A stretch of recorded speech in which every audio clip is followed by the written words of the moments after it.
I think the idea that fear of leaving money on the table is a very real thing. But I think over time, you get a confidence of knowing that you've built a business and you're doing things right and you're good enough at what you're doing to say, no, I can pass on this because something else will come through the door. And I know who my customer is.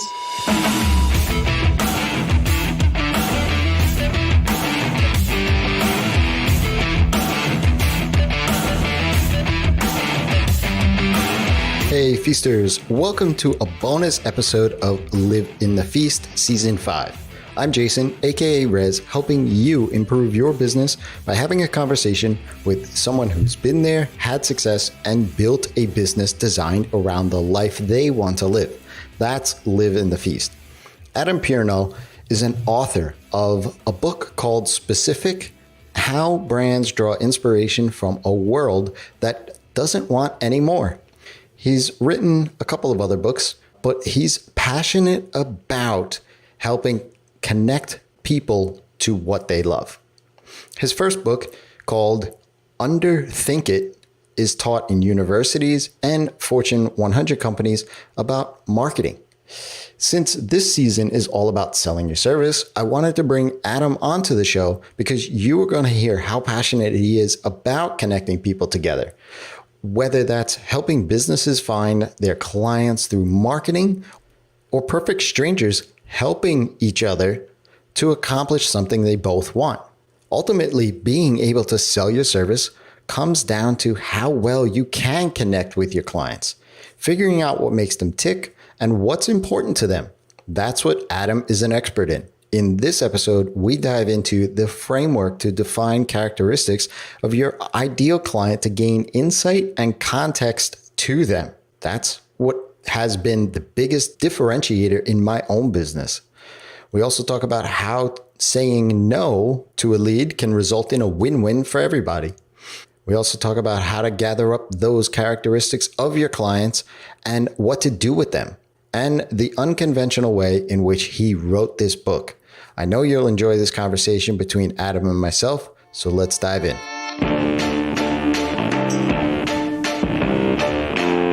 This episode is brought to you by Feast, the premium online coaching and community designed for developers, designers, marketers, and freelancers like you wanting to specialize their business and build recurring revenue that is both profitable and sustainable. Today's market is ever-changing, and yesterday's advice won't cut it. Feast members get exclusive access to the roadmap and training library, which includes everything you need to niche down, build recurring revenue, and become that go-to expert for your services. That, together with the monthly roundup calls, exclusive workshops, expert chit-chat, and our Slack community, you'll have everything you need to build a business around the life of your dreams. If you're serious about not competing on price and having those clients that respect you and your expertise, then join Feast today. Head over to feastcourse.com. If you use the code SPECIFIC at checkout, you'll receive 15% off of the annual membership price.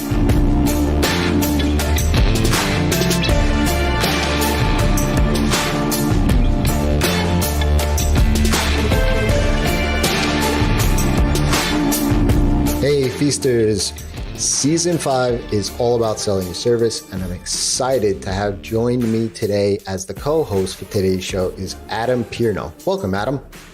Hey, thank you so much for having me, Rez. I really appreciate it. Thanks for being here. I appreciate it as well. I appreciate your time.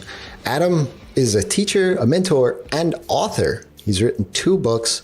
The first called Underthink It, which is now taught in universities, Fortune 100 companies, and his second book, which is out right now, and basically why I wanted to have him on the show to share a little bit more insights into it, is called Specific: How Brands Draw Inspiration from a World That Doesn't Want Any More. I wanted to bring Adam onto the show to share with us his thoughts and insights into the consumption of information as we build our small businesses, so that we can learn from that and actually apply it to our ideal customers and clients. Adam, before we dive into all that goodness, can you share a little bit with us why you do what you do? Yeah. I mean, I am just very interested in the way ideas happen and the way people think about things. And I'm fortunate in my job and in my commute, I guess, that I get to put a lot of energy and thinking into background processing why these things happen. So I take a lot of notes. I write a lot of words that some get published and some don't, that I just keep for myself about how these things happen and why consumer culture takes the shape that it does, and how we convert the things we consume into outputs and turn them into ideas that other people can take on and build on. So I'm just driven by human behavior. And obviously, as a marketer, a lot of it is channeled into advertising, marketing, and communication like that. But in my personal work, it's really more about trying to work out for myself some of those bridges. You know what I mean? And then sometimes if I think it's good enough to share, I'll share it. In the case of the books, it worked out twice that I was like, okay, this is someone else will get value out of this. There's a lot of times where I'm like, well, this helped me, but I don't think anyone else will want it. This will stay as a Word doc or as a Google doc. It stays private. Gotcha. Yeah. So what was the point at which, maybe it was early on in your life or maybe in your career, that you started to think along those lines and think about human behavior in that way? Yeah, I started as an art director in the advertising world. So art director, designer, and I was always interested in the creative brief. So that part of the process that in old traditional agencies where I came up, it was handed to the creative team. It was assigned to you. Solve this problem. We've worked out all this strategy stuff. And then what you would come up with is a secondary insight that would say, oh, well, based on what the brief says, we know that people think about donuts like this or coffee like that or whatever the product is. And I just got more and more interested in writing the brief and getting to that primary insight and really understanding how to truly make a connection, and then just reading psychology books and taking in papers and observing and really trying to think about what makes people tick and what moves them. And then, of course, you get to feel the guilt of, well, now am I just exploiting these things? Is that what I'm trying to do? So I try not to do that. Specific is, there's some great books out there that get into that psychology and get into system one thinking and show you, hey, you can tap into it this way, that way, this way. Specific is a very fun ride that does not do that. But it does, there's the insights, and then there's kind of fun demonstrations of how those things play out. But I'm out of the exploitation of people's psychology business. That's funny. Yeah, it's gross. I have kids. I don't That's awesome. Yeah, it's funny. Like, I went to an engineering school. Oh yeah, okay. That was, and I went in there. I mean, through high school, I thought I was going to be a mechanical engineer. That's kind of where my mind was. So for you, it's like about how things work. Partly, yes. And what I found out was that through the university, I went in there as a CS major. I really didn't know what I was going to do with my life at that point in time, and as a CS major in the mid to late 90s, that's where the internet started to kind of bubble up a little bit. And what I was learning was a lot of hardcore development, kind of coding, compiling, and assembly, like real machine language type stuff. But yet that there was this other thing on the internet, and where it was like instant gratification. Like, you change something, you refresh the page, and it was there. It's like, oh, that's cool. I don't have to wait. But as a part of that, I had to take humanities courses. So I wound up taking a lot of psychology courses and finding a real interest in how humans behave. And I didn't know that was the path that I was wind up using the most out of school. But I wound up getting a minor in psychology just because I kept taking so many of those classes, and I had no idea until I actually got the piece of paper that actually declared that I was a minor in psychology. Oh, that's so funny. But for me, you're just pulled by the interest. Exactly. And oh, really? So that's how the brain works a little bit, and that's how human feelings are, and how they sway people into make decisions or hinder them in making decisions or whatever. And so that really, over my 20-year career, I'm like, everything stems back to human behavior. And I've fallen in this sweet spot at this point now where, like yourself, like, there are times where I'm like, am I just exploiting this? Like, I know. But you were there at the perfect time, because I probably wasn't visible yet to people from the outside how psychology and CS were going to be connected, right? Right. I mean, I started as a classics major and did 2 years of that and then realized like, I want to have a job when I graduate. I don't want to stay in academia. What do I do? And so I switched from classics to comm and, graduated with a degree in advertising, but I'm still apply what I learned in this curriculum that I took on for the first 2 years of these classic stories and the architecture of the stories and why people were writing the things they were and all the machinery behind the text that we still have. Yeah. And I think to your point, I fell in love with e-commerce so early on before Amazon was even there because of the human behavior. Like, hey, if I shape the checkout page like this, because at that time it was like we had to get over the hurdle of somebody putting their credit card into their computer. Remember right? this? Like, so like we had to do all of these little, from a technical perspective, we could do whatever we wanted, but we needed to place certain elements of the page in the right order and all of these other things to make people feel comfortable. Right. It feels like a million years ago when I was afraid to put my credit card in. Exactly. Does it not? Exactly right. Now I just wave the credit card around and just tap it against the screen and it sends things that I'm not even sure what they are to my house and I like return them. Exactly. And to that, I mean, so in the book, you talk about, really focusing in on the insight of somebody, the motivation behind what the person does. Can you elaborate a little bit more on that? Oh, for sure. So what you're trying to line up, I mean, classic marketing is figuring out the habit of the person that you're trying to reach and what drives them as it relates to your brand or product, right? And I try not to talk about, I try to make a distinction in specific about the difference between companies and brands, because you don't have to be a brand to be a company. But sometimes when we're in marketing, we refer to everything as a brand. But I would argue that there's a lot of companies that are just, or freelancers that are just, I'm a company of one, I'm doing my thing. I'm not a brand. I don't worry about that. Brand is what sometimes can pull people towards the company if it's not solution based, right? That's the external expression of the company. So what I'm trying to do is understand why the person will make the choice they make to choose my company or my competitor's company and what things they're thinking through on their quote unquote customer journey. Sometimes there is no customer journey. I mean, some things are really long consideration and sometimes it's just I'm walking past a bar and I walk in because it's 4:00 and it's hot and I'd like to have something cold to drink. Mm-hmm. So what I look at in the book is a lot of different ways that companies that have figured out a repeatable pattern for how to talk to their core customers. So the example that I use a lot is like Peloton is a really good example of understanding who their customer is and who their customer is not. And they're not shy about elbowing those people out of the way and going, no, not you. We don't want to talk to you. We want to talk to that guy over there or that lady over there. She's got the money that we need to have to pay for this expensive bike and do the workouts. So it's a different behavior and a different set than somebody who's looking to go to Crunch Fitness and do a $29 a month deal. It's just, They both have the same sort of, on paper, you would say both of those things are the same end goal, fitness.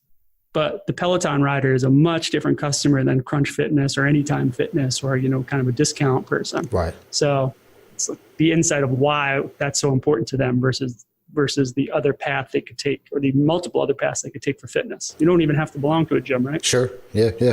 I mean, to your point, I mean, Peloton does a good job at it. You don't ever every exercise bike that I've had, Excite Bike shows my age, Nintendo, right? Yeah, no kidding. I've played. Wow. I don't know what dust I shook off in my brain there for that one, but the young folk that are listening will have to go Google that. Yeah, exactly. Get an emulator. Yeah. But every exercise bike that I've ever had has been in my basement. Not yet. Right. I've not yet once seen a Peloton commercial that hasn't had a big bay window with some forest or some city overlooking. Like it just 2000%. It's ridiculous where they put it in the prime spot where it's like in the living room. Right. I mean, it's ridiculous. But that's how I know their branding is working because I can see the backlash to it online where people make these jokes about using your primary display space for your bike and who's the customer, like rich jerks. And you start to see this and it's like, well, kind of like they know exactly who their audience is. So there's a natural reaction from people that are outside that group to say, well, I'm not in that group. And that's good. I don't think anybody likes negative sentiment as they're looking through their reports, but it's not their customer that's saying that. Their customers are all very happy and stay engaged in in the service. So when you explore these brands and how they have identified their customers, real tactful even, like how can we then go ahead and apply the same thing and get to understand our customers as well? Yeah, no. And in fact, in Underthink It, I do Underthink It has a whole chapter on creating personas, and it's meant to be done at a grand, corporate level. So a brand persona that is for customer types that are archetypical. But in the book, in the first chapter, the introduction, I lay out personas that I created for who are the personas for that book. And it's 3 very specific people that I kind of amalgamated with very little data that are like, this one's a junior planner who's trying to get training, but doesn't want to ask permission or get the funding from her agency. This one is a director of planning who has to find training for his team to upskill them, but doesn't know where to go. That's why I even wrote the book. So I created those personas, and I encourage anybody that's starting a business to do the same thing, to write out, what does your customer look like and what makes them different, and really, really put thought into what things I like. I'm obsessed with index brands when it comes to competitive. So I would say, like, if we go back to Peloton, I could pick, if we talk about what car they drive or what kind of snacks are in their closet. If I give you 4 or 5 dimensions like that, you will go, oh, okay, I know exactly who that person is. Do that with your own freelance customers or the customers you're trying to woo as you're building a business of like, oh, no, they wouldn't drive a Mazda, but they would drive an American, make. They would drive a GMC or a Ford for sure. I know who this person is. Like just a couple of dimensions, and you start to really get a picture of who you're talking to, and better yet, who you are not talking to. That'll save you a ton of time and money, because that's where we burn a lot of energy as consultants. Yeah. And I know that you have pointed it out that what you are not is just as important as what you are, right? I'm a big fan of it. Like once I got over the hurdle, and the hurdle was really just my own mind of saying, I have it too. Of essentially saying no to people. Like even though somebody's willing to hand you money today to do the work, you're like, nope, like I can't take that because we're not going to be a good fit. Yeah, it's not a fit. But you know what I do in those scenarios when people approach me and say, hey, I want to engage you to do X. I will connect them to someone who I think can do it better. Or, you know what I mean? It's not no. Right. It's like it's redirection mostly.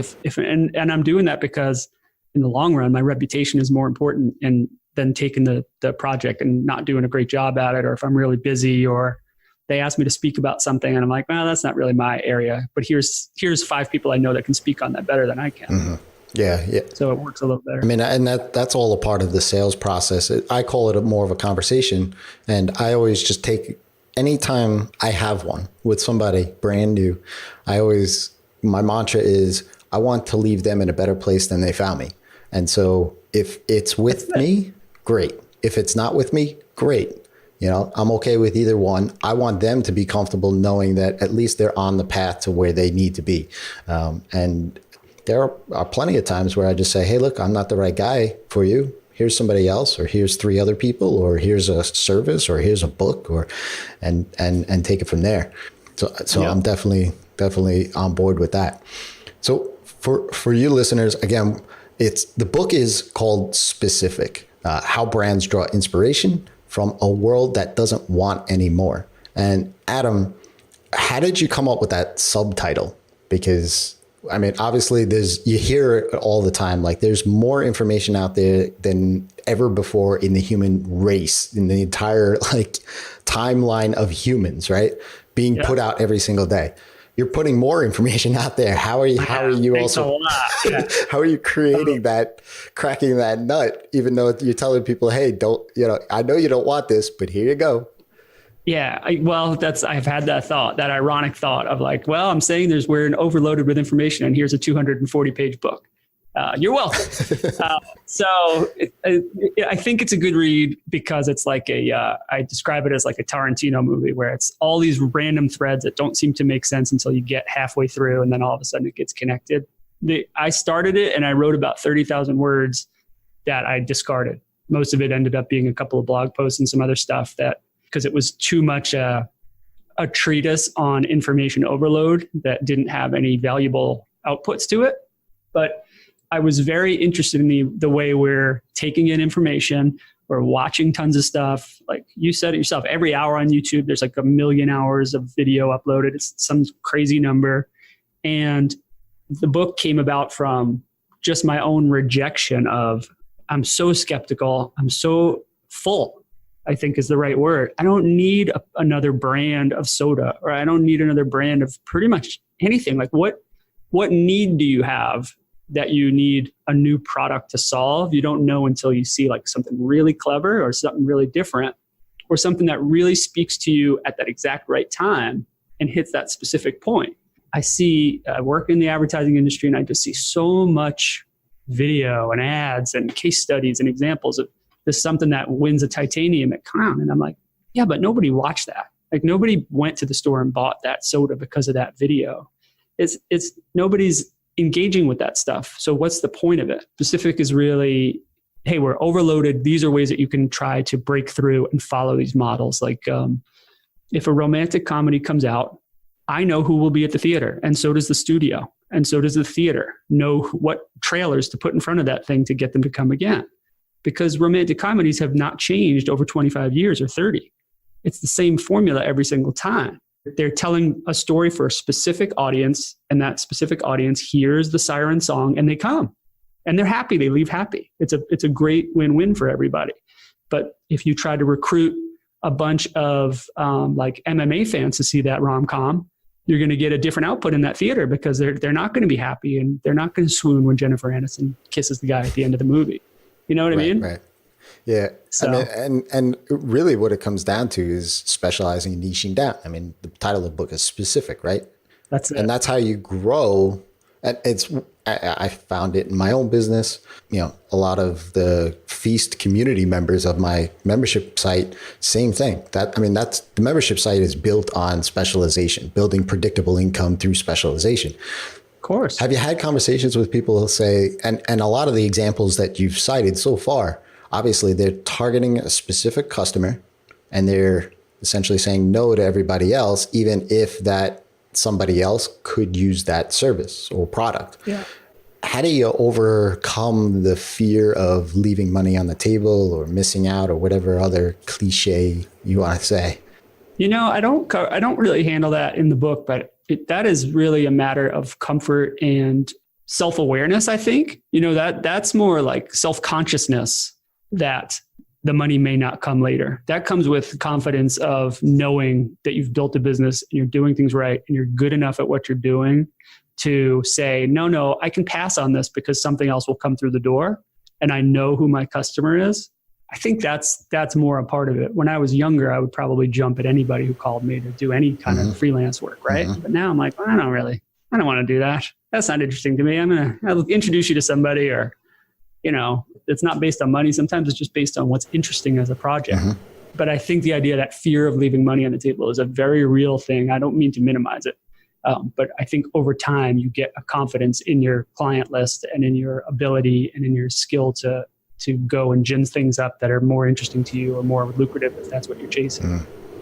Yeah, I mean, I felt the same way. Now, I mean, I have a 2-year-old son and another baby on the way. We don't know what it is yet, but congrats. Thanks, yeah, that's awesome. Thanks. But for me, it was like, as soon as he was born, it was like, for one, it was like this hyper focus. Like I don't know what I was doing beforehand. Like I felt like scattered, but it's like, if somebody comes across my plate, like I literally evaluate it. Like, is this taking time away from me playing with him outside, or, you know, like, is it worth it? Right? Absolutely. And so we talk about confidence and things like that, but like sometimes it's just like you knowing what your goals are, your objectives are, you know, not just from a business perspective, but also from a personal perspective. And if you're a small business, you might be the sole owner of a small business. Maybe it's just yourself or 5 people or whatever it could be.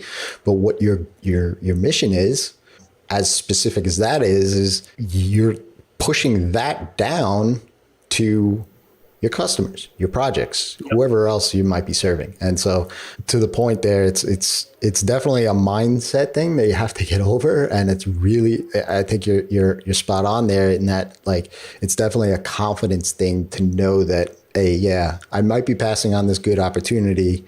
Maybe something else will come across the line, but if not, that's cool too. Right. Yeah. I think it's a state of mind that you have to get to, and that comes with time. And that comes when you have to remind yourself when things are going really well that, hey, there's going to be a time down the road where it's not going to be going as well. And I have to remember that I was able to get it to the speed and what was I doing when I was really clicking on all cylinders to be able to do that. But I do think it's a confidence thing. So I'm curious, when you were talking about the personas and you're saying, okay, this person drives a Mazda versus something else, how important is it when you're building out these customers, right? And you assume that they have this type of a car or whatever, or they buy this certain type of soda or whatever. Would you advise that as you start getting customers and things of that nature to then go ahead and say, hey, what does your life look like? And how would you do that? Yeah, I love data. And if let's say I only had 4 customers, that's not going to be a huge sample, but it's 100% of my data. If I did ask them and send them a survey or go meet at their office and just pay attention to what the office looks like. So yeah, I would recommend asking those questions. You could do it over a survey. You could do it with a Survey Monkey or something free, Typeform, and it doesn't have to be a 70 question survey that's written by a data scientist. It could be something that's really lo-fi that just asks them, hey, I'm trying to get to know my customers and what makes them tick. If you're in professional services, the brand of soda doesn't matter as much, obviously. But there are questions like what kind of software, what kind of computers they use, and what platforms they choose. They choose Office Live or Google Docs. There's things that are indicators of how they think and how they use technology or how they solve business problems that can help inform how you can work with them better and if there's any commonality. And then the question is like, well, how far do you go? Mm-hmm. How much do you really need to know, right? How granular? That was my next question, actually. Yeah, I know. And because I read your mind, but you go until you have an insight. You go until you have something meaningful that you go, oh, okay, that'll help me. Like now I understand that. I know how to leverage that thing and figure out why I'm valuable in that case. Then you stop. And then when you're leveled off again and you're looking for the next wave, you can go a little deeper. If you move from, if your clients change over and you end up with 5 new clients or a whole new book, then you could do it again and figure out how it's changed over time and how your services have changed over time. Yeah, I love that. I mean, I think people sometimes send out these surveys and they think they have to have some switch, like some revelation out of the answers that is going to hockey stick their growth and all that. And like anytime I've ever sent a survey, the information that I get back, one, it's useful, sometimes expected. And then other times there is that left field thing. I'm like, oh, I never even thought about that, but that's good to know.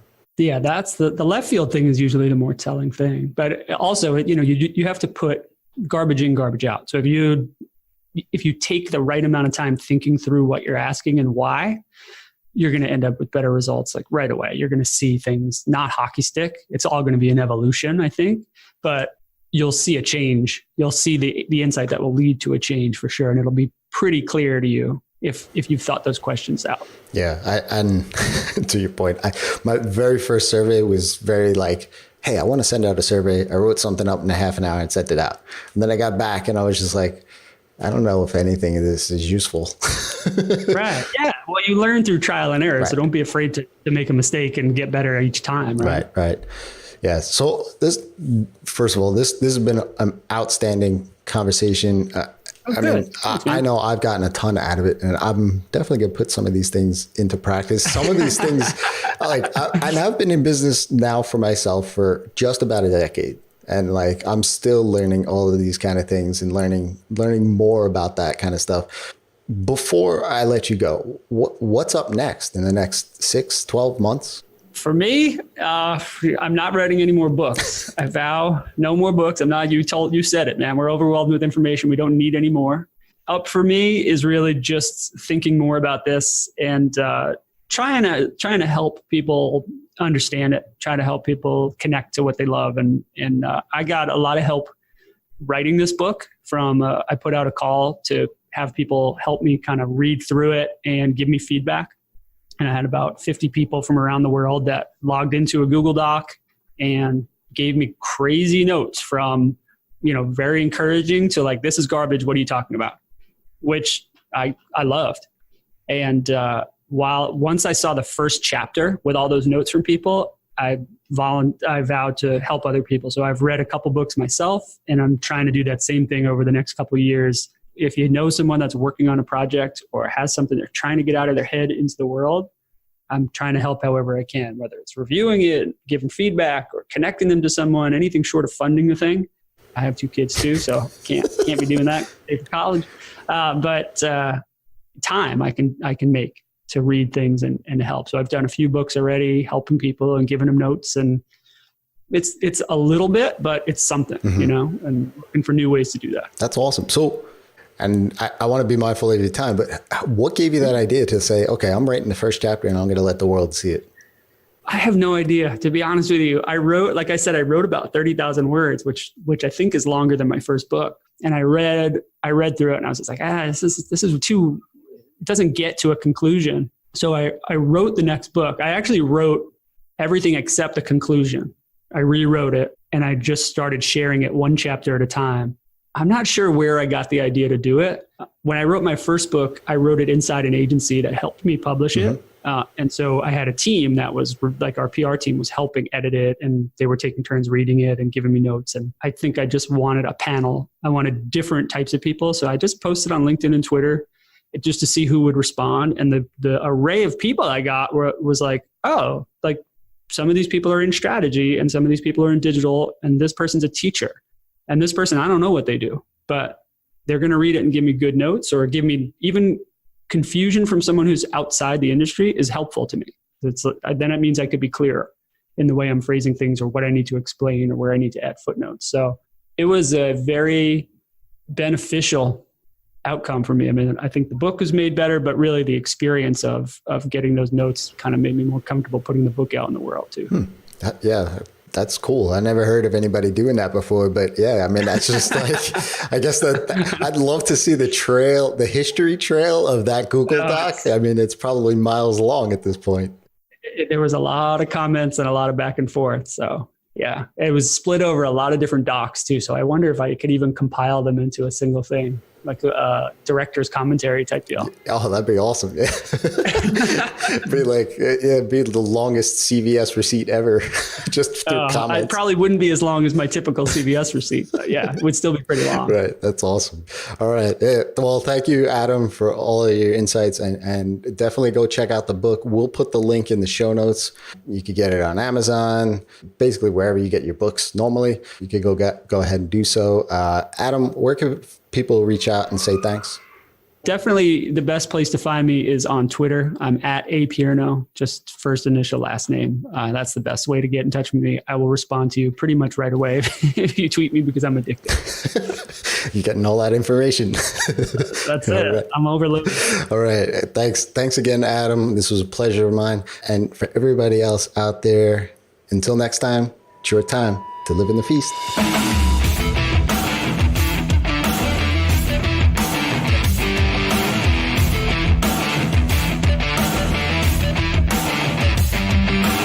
Insight and context of who your client is has been the biggest differentiator for me and my business. Without that, I wouldn't have the word established in my elevator pitch. That's a wrap for season 5. In about 4 weeks, season 6, which has already a few episodes recorded, will be released. I'm super excited for this season. The theme this time is pricing. We'll be talking about pricing in ways that, well, you may not have yet thought about. Models like pay what you want. We'll also talk about how to build profits into your pricing, what to think about when it comes down to figuring out what your price is, and obviously how to get yourself out from under that hourly rate race to the bottom. Until then, it's your time to live in the feast.